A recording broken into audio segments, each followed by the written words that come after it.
여러분의 인생을 살아가면서 평화하기를 원해요? 불화하기를 원해요? 불화하기를 원하시는 분은 한 분도 안 계시죠? 평화하기를 다 원하죠. 인류의 역사가 기록된 것이 약 3,500년 정도라고 합니다.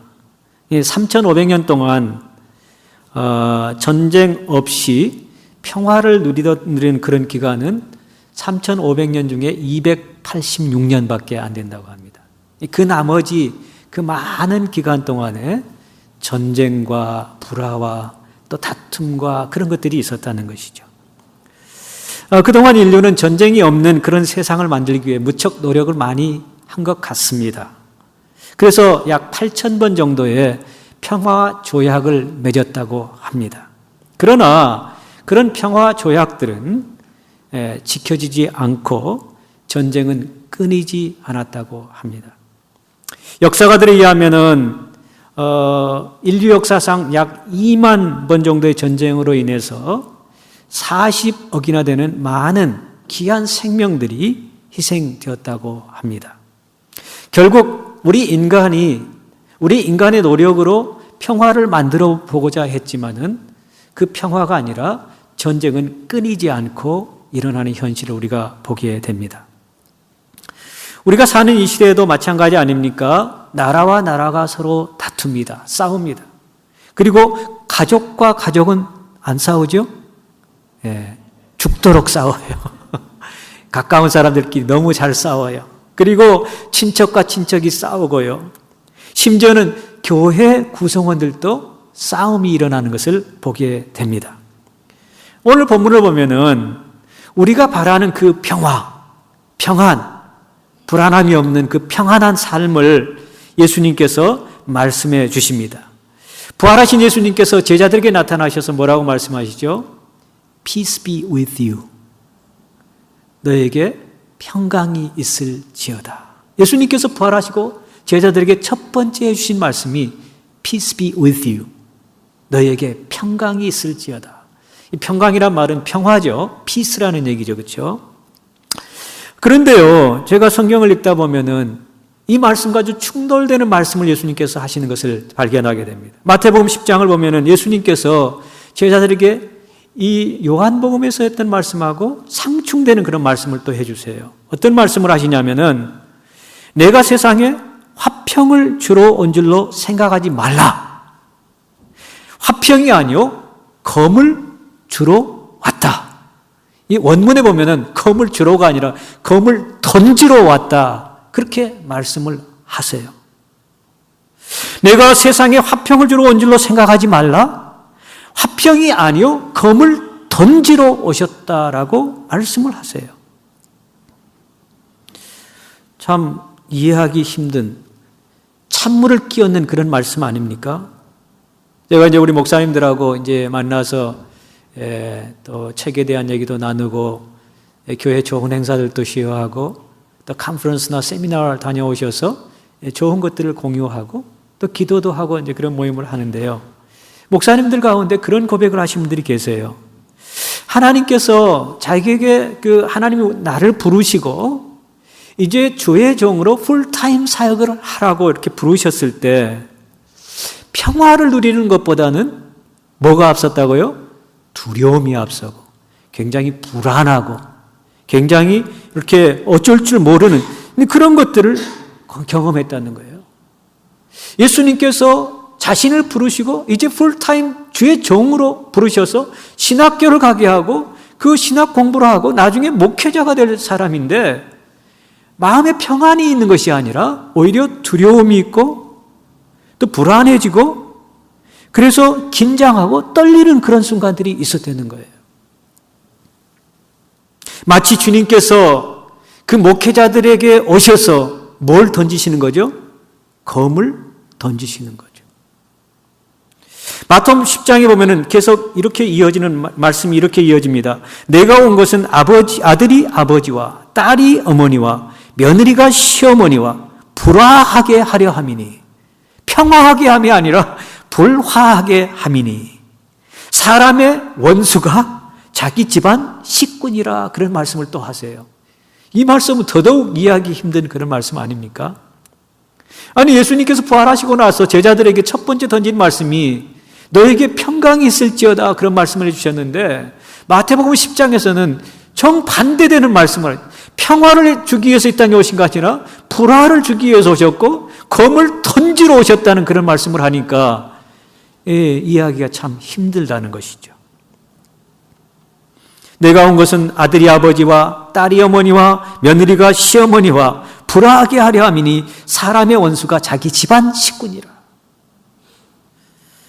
가끔 이제 불신자들의 가정에서 자란 이제 친구들 이야기를 들어보면 그런 얘기 하지 않습니까? 교회에 나가기 전에는 가족들끼리 서로 뭐 했어요? 평화스러웠어요. 그런데 교회에 나가는 순간부터 가족들끼리 불화하기 시작했다는 거죠. 어떤 친구는 중학교 때 친구 따라 교회에 나가기 시작했는데 그때부터 아버지하고 자신의 사이가 안 좋게 되는 거예요. 교회에 나가면 아버지가 자신에게 늘 야단을 치시는 거예요. 주일날 숙제도 하고 공부도 하고 할 일이 많은데 왜 그런 데 가서 쓸데없이 시간 낭비하느냐고 야단을 치시는 거예요. 이게 뭐죠? 검을 던지는 거죠. 예수 믿어보려고 하는 사람이 검을 던지는 거죠. 그래서요, 우리가 늘 이 땅을 사는 동안에 평화만을 생각하고 모든 사람들과 다 평화할 수 있다는 것은 꿈을 깨야 돼요, 사실은. 평화라는 것은, 성경에서 말하는 평화는 다툼이 없고 싸움이 없고 여러 가지 그런 것들이 없는 상태를 평화라고 하지 않아요.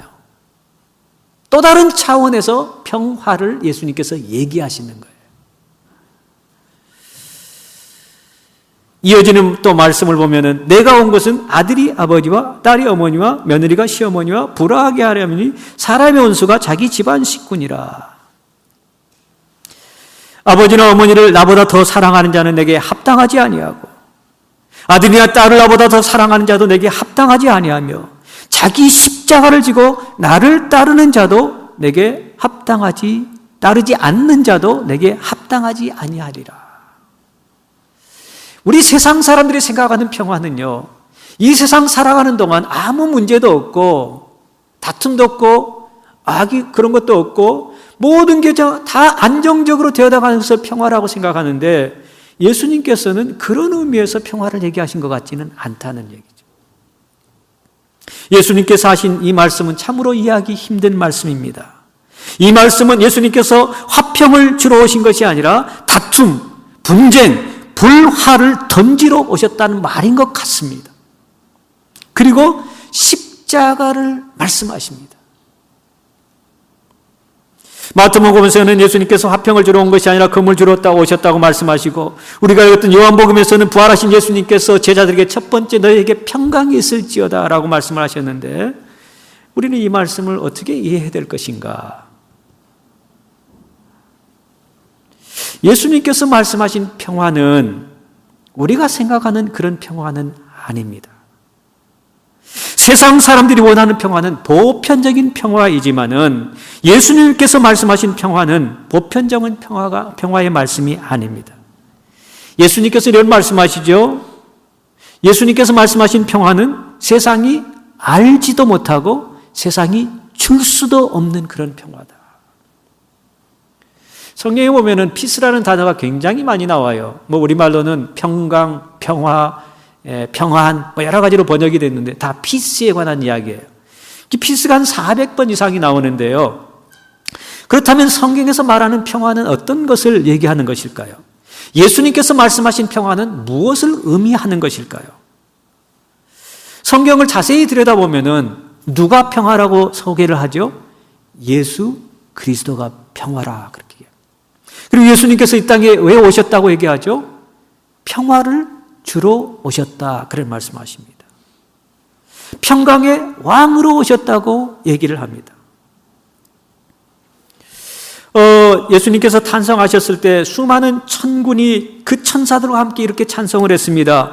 지극히 높은 곳에서는 하나님께 영광이요 땅에서는 하나님이 기뻐하신 사람들 중에 평화로다. 예수님이 오심을 보고 탄생하심을 보고 천군 천사들이 예수님이 평화로 오셨다라고 기뻐했다고 얘기를 합니다.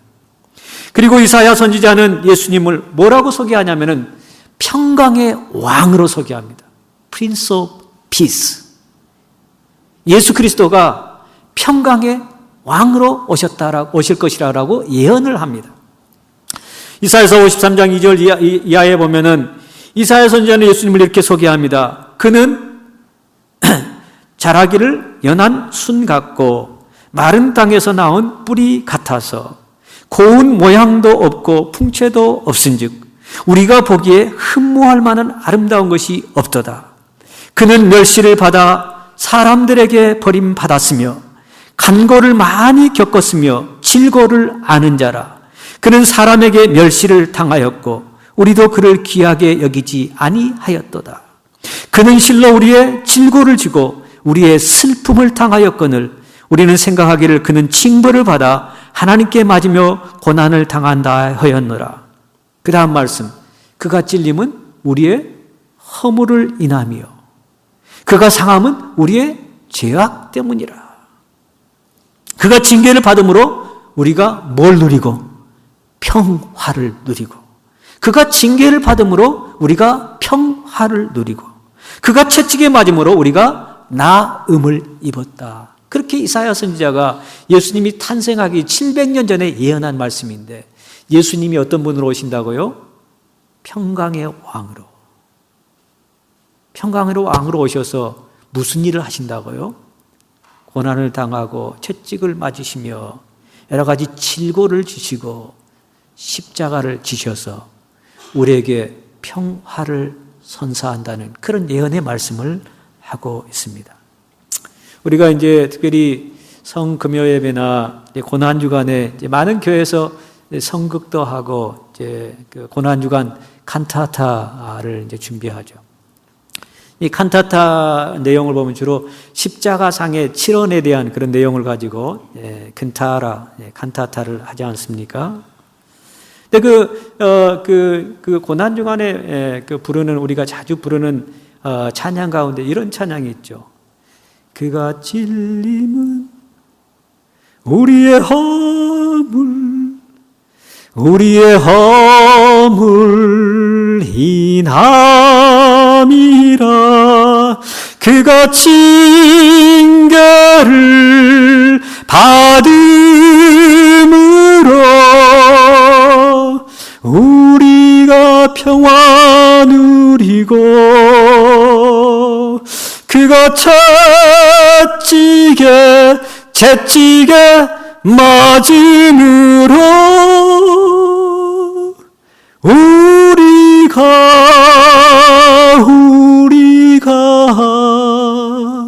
나음을 입었도다. 계속하면 실력이 탄로나니까 여기까지. 그 찬양 부를 때마다 이사야 선지자의 말씀이 기억이 납니다. 그가 찔림은 우리의 허물 때문이요 그가 상함은 우리의 죄 때문이라.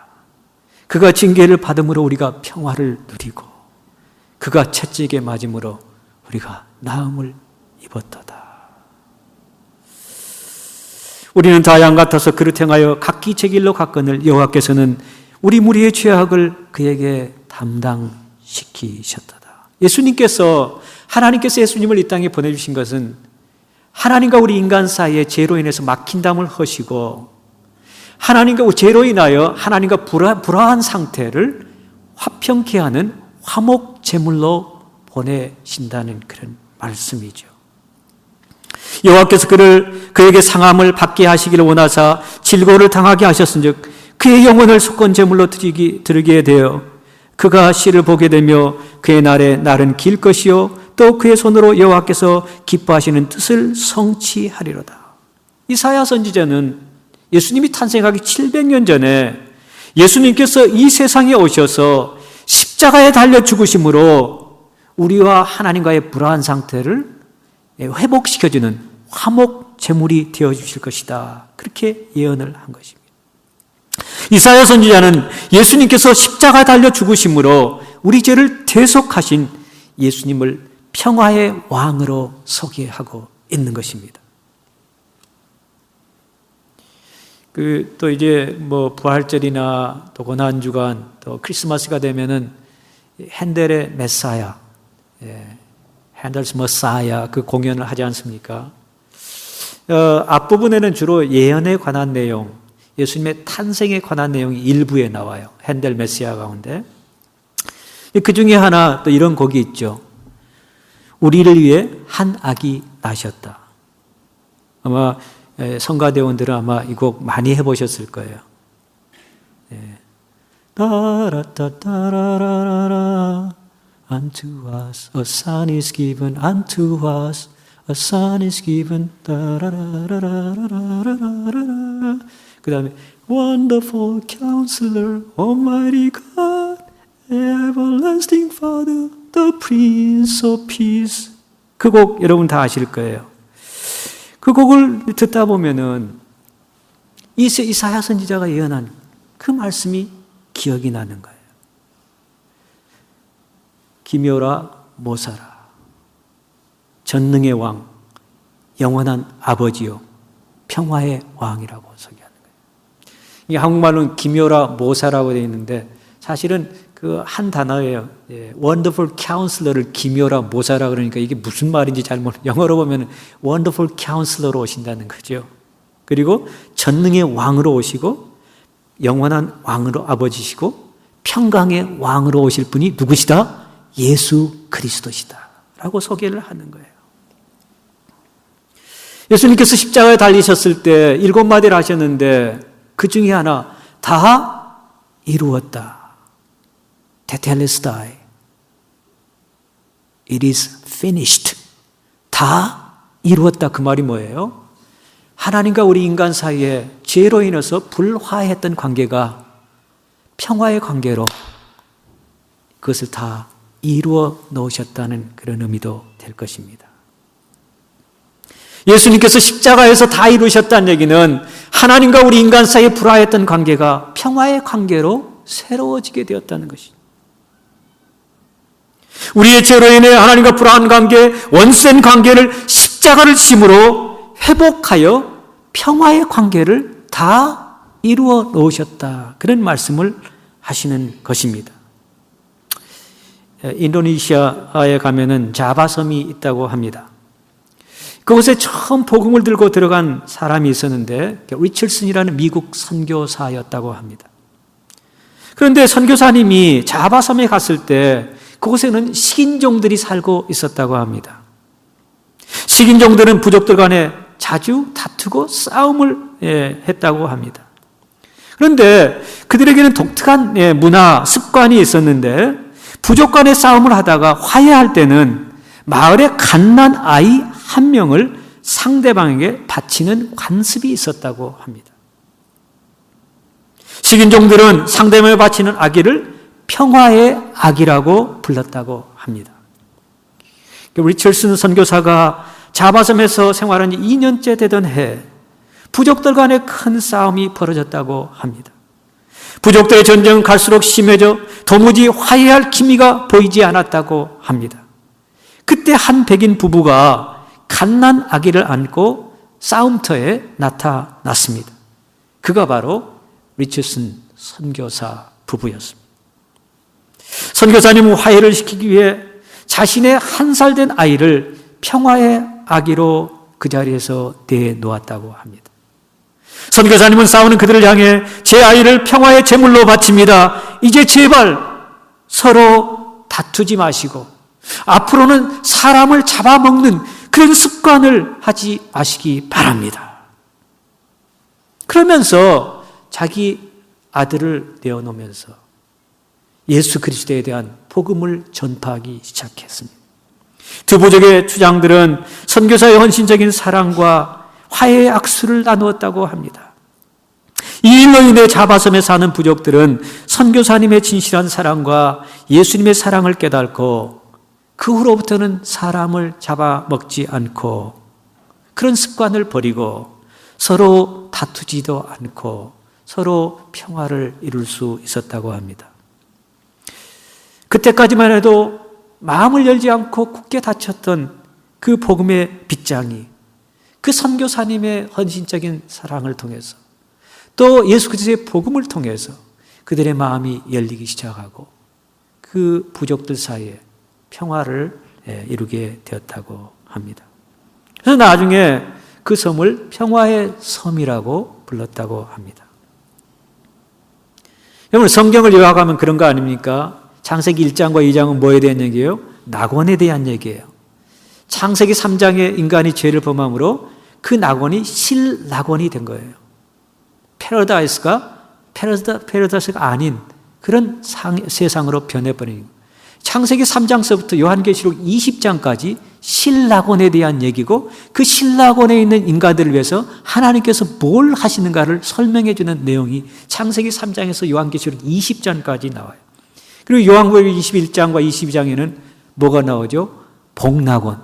그 낙원을 다시 복원시키는, 그래서 새하늘과 새 땅에 대한 얘기가 나오죠.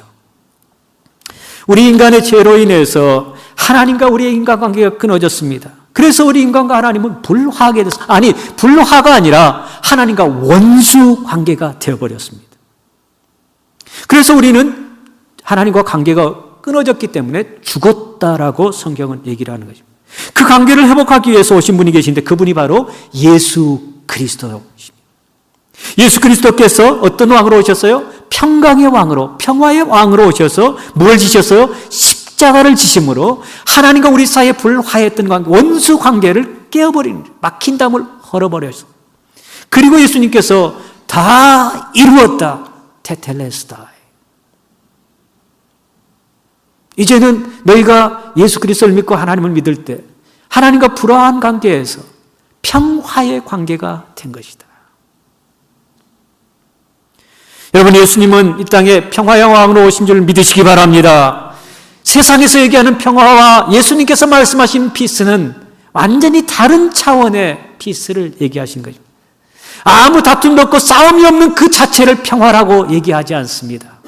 진리 가운데 서서 하나님을 인정하고 하나님과 올바른 관계를 갖는 그 상태를 평화의 상태라고 성경은 얘기를 합니다. 2000년 전에 이 땅에 예수님께서 평강의 왕으로, 평화의 왕으로 오셨습니다.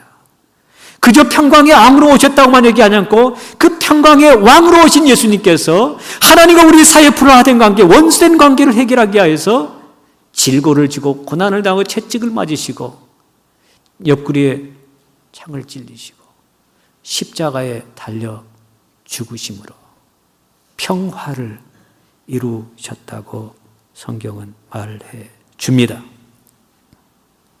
요한복음 14장 27절에 보면 평안을 끼치노니 곧 나의 평안을 너에게 주노라. 내가 너에게 주는 것은 세상이 주는 것과 같이 아니하리라. 너희는 마음에 근심하지도 말고 두려워하지도 말라.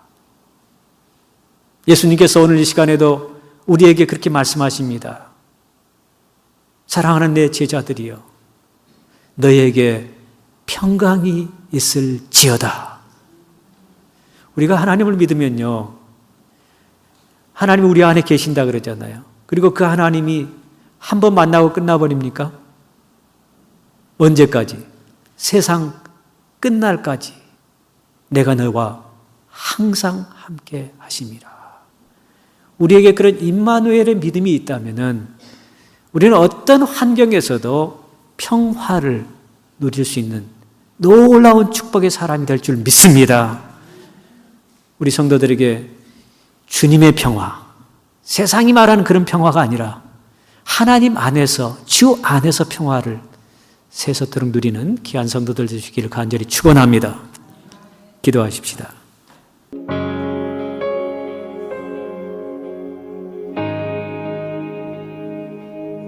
나의 눈 열어 주 보게 하소서. 주의 아름다운 보기 원하네. 주님의 큰 영광 나의